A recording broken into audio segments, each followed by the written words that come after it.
Hoje vou falar de Fortaleza, onde estou, depois de dar uma palestra na Secretaria de Educação, de ver o magnífico trabalho que o Ceará faz com a educação, e vou falar de utopias.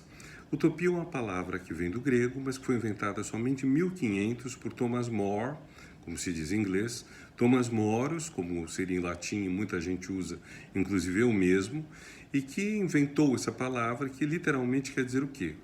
Quer dizer nada, nenhum, topia vem de topos, lugar, utopia seria um lugar nenhum, seria um lugar inexistente. Daí então que haja no livro do Thomas Moros, que sai em 1515, um lado que você não sabe se ele está falando para valer, você está descrevendo para valer uma sociedade ideal, maravilhosa, incrível, na qual não existe miséria, não existe infelicidade, não existe nada disso, porque não há propriedade privada, se ele está falando isso para valer ou se ele está falando isso como um exercício de estilo, coisa que os renascentistas com frequência faziam. E até porque Thomas Moros foi ministro, foi deputado, foi presidente da Câmara, depois foi decapitado porque, sendo católico, recusou-se a submeter-se ao ao rei Henrique VIII da Inglaterra e virou santo. Então, em todo o resto da obra de Thomas Moros, como ministro, como político, como escritor, não há nenhuma ideia de acabar com a propriedade privada, somente na utopia. Então, será que ele escreveu isso tudo para valer? Será que ele escreveu isso pensando seriamente em acabar com a propriedade privada? Mas o fato é que o livro foi lido para valer, o livro foi lido a sério. Ou seja, às vezes você não sabe qual a intenção do autor, mas se a obra emplaca, ela adquire uma vida própria, uma intenção própria. E essa intenção é uma coisa absolutamente revolucionária em termos de pensamento. É a primeira vez que um grande escritor no Ocidente diz: temos que acabar com a propriedade privada, porque a propriedade privada gera todos os males. Ela é fonte da ambição, ela é expressão da ambição, ela cria uma desigualdade social gritante, os pobres são expulsos do campo, são expulsos das terras comunais que eles cultivavam. Comunais quer dizer, cada um podia levar os seus animais para pastar, cada um podia plantar alguma coisa numa terra que pertencia a todos, no município. E ao longo dos séculos, desde 1300 e 1400, essas terras comunais vão sendo divididas entre os ricos do local.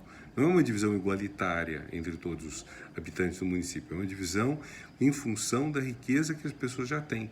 Então esses pobres são expulsos e vão fazer o quê? Uma parte deles morre de fome, outra parte, diz Thomas Moros, comete crimes. E por cometerem crimes são enforcados. E a pena de morte é uma expressão, então, dessa profunda injustiça da sociedade britânica. Aí Moros imagina um navegante, um navegador português, Rafael Itlodeu, que teria ido dar nessa ilha de utopia, num lugar perdido, talvez Ásia, talvez América, enfim, mas certamente inspirado pela descoberta da América, e nesse lugar você tem a descoberta de que sem propriedade privada as pessoas podem ser muito felizes, e as pessoas vão ser. Então, essa questão vai ser extremamente inspiradora para outros autores. Rousseau vai falar mal da propriedade privada, vai dizer que ela é fonte dos males. Rousseau vai enfatizar o amor próprio, a vaidade, vai enfatizar os danos psíquicos que a propriedade privada gera. Marx vai ser contra a propriedade privada, esclarecendo que a propriedade privada que ele combate não é qualquer uma, não é você ter uma casa, não é ter um sapato, ter uma roupa, é a propriedade privada dos meios de produção. Simplificando, seria a propriedade privada das empresas, daquilo que é maior, daquilo que produz. Mas o fato é que a ideia de utopia vai estar muito associada a esse fim da propriedade privada. E, por extensão, isso vai resultar em duas coisas. Primeiro, muitas utopias vão aparecer. Não só essa. Utopia, por exemplo, da igualdade de gênero. Utopia da abolição da escravatura. E todas elas vão ser criticadas porque são irrealistas. Então, da mesma forma que abolir a propriedade privada seria irrealista, abolir a desigualdade, abolir a escravidão seria irrealista. Então, existe uma certa ideia de que utopia é algo irrealista para não ser levado a sério. Mas os exemplos que eu dei, igualdade de gênero, abolição da escravatura, igualdade entre brancos e negros, eles vão se produzindo, vão se realizando, a duras penas, com muito custo. Então, utopia não é algo para ser desqualificado como é utópico, é impossível. Utopia é uma inspiração.